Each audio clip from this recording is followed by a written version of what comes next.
Hello students, আমি সৃজা। আজকে আবারও তোমাদের জন্য নিয়ে চলে এসেছি আচার্যর এই ক্লাস। আজকের ক্লাসে আমরা নবম শ্রেণীর পঞ্চম পাঠের দ্বিতীয় কবিতা পাঠ করব। প্রথমে আমরা কবি পরিচিতি সম্পর্কে কিছু তথ্য জেনে নেব। তারপর আমরা কবিতার বিষয়বস্তু এবং কবিতাটির প্রেক্ষাপট সম্পর্কে বিস্তারিতভাবে আলোচনা করে নেব।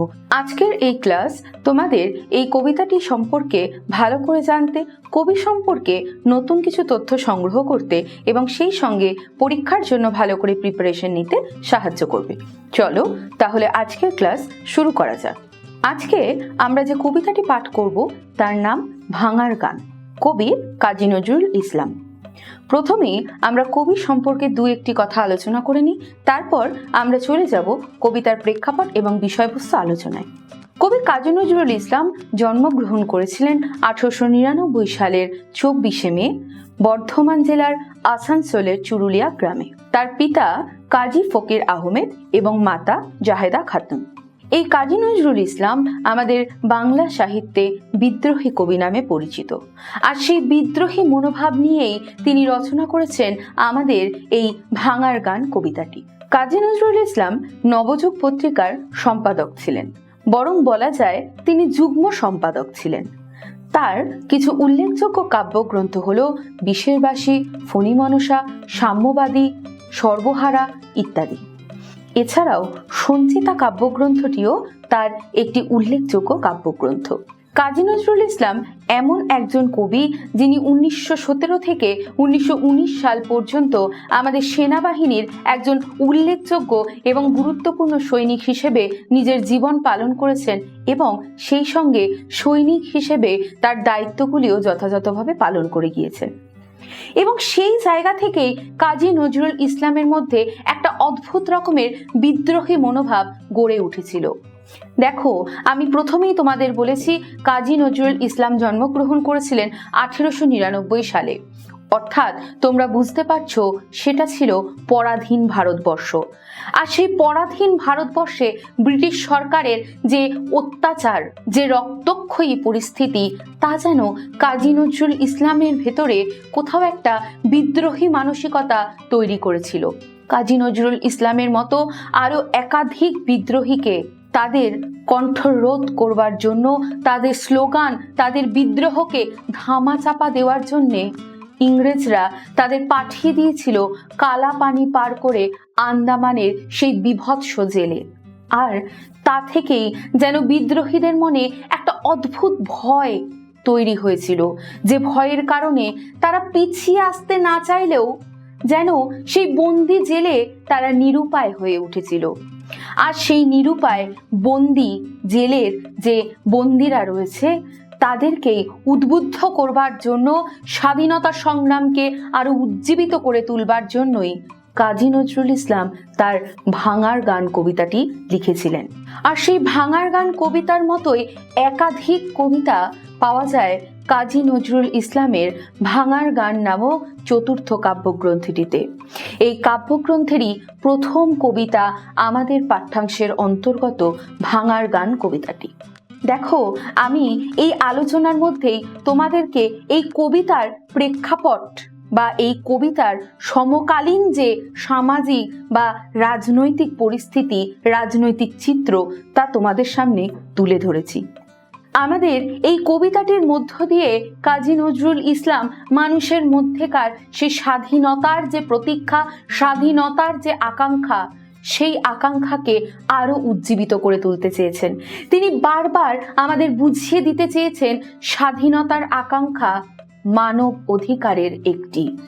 স্বাধীনতার আকাঙ্ক্ষায় কোনো ভুল নেই, বরং সেই স্বাধীনতার আকাঙ্ক্ষা নিয়ে মানুষ যে সংগ্রাম করছে, মানুষ যে বিদ্রোহ করছে, যে স্লোগান তৈরি করছে, যে মিটিং মিছিল করছে, আর সেগুলিকে ধামাচাপা দেওয়ার জন্যে ব্রিটিশ সরকার তাদের কণ্ঠরোধ করবার জন্যে যে ব্যবস্থাপনা গ্রহণ করছে, তাদের মারছে, তাদের ধরে জেলে বন্দি করে দিচ্ছে, এমন এক জেলে বন্দি করছে যেখান থেকে আর ফিরে আসা কখনোই সম্ভব নয়।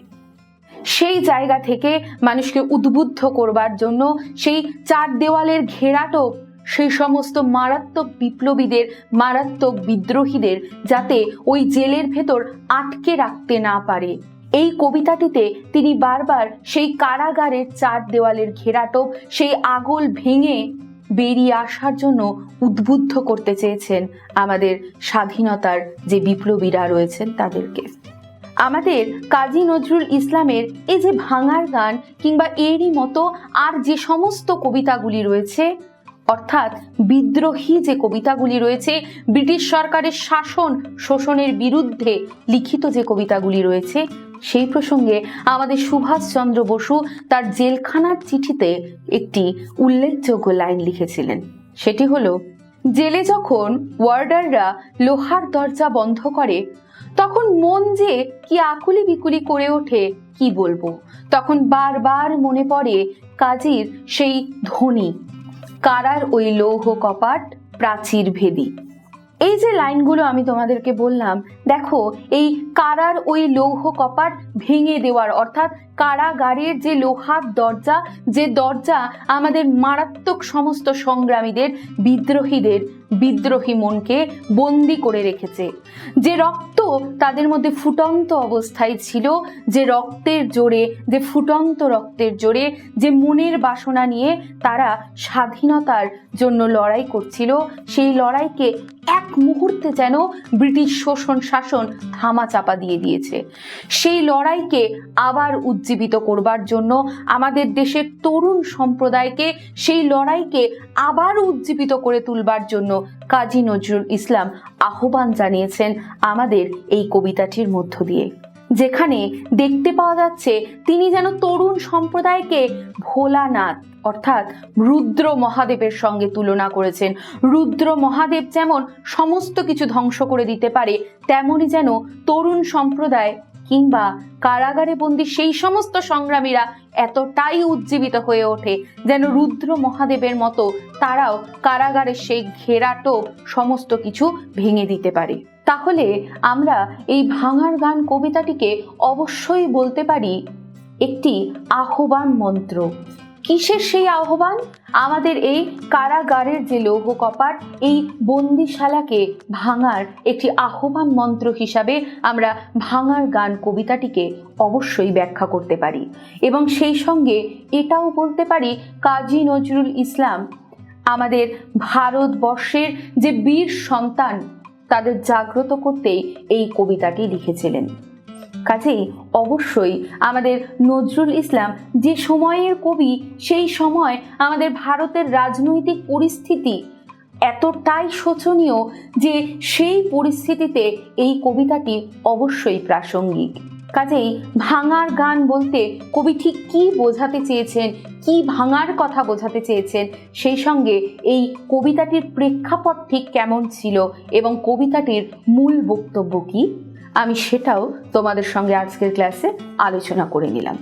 এর পরের ক্লাসে আমি তোমাদের সঙ্গে আলোচনা করে নেব এই কবিতা থেকে কিছু গুরুত্বপূর্ণ সম্ভাব্য প্রশ্ন এবং সেই সঙ্গে দু একটি গুরুত্বপূর্ণ উত্তরও।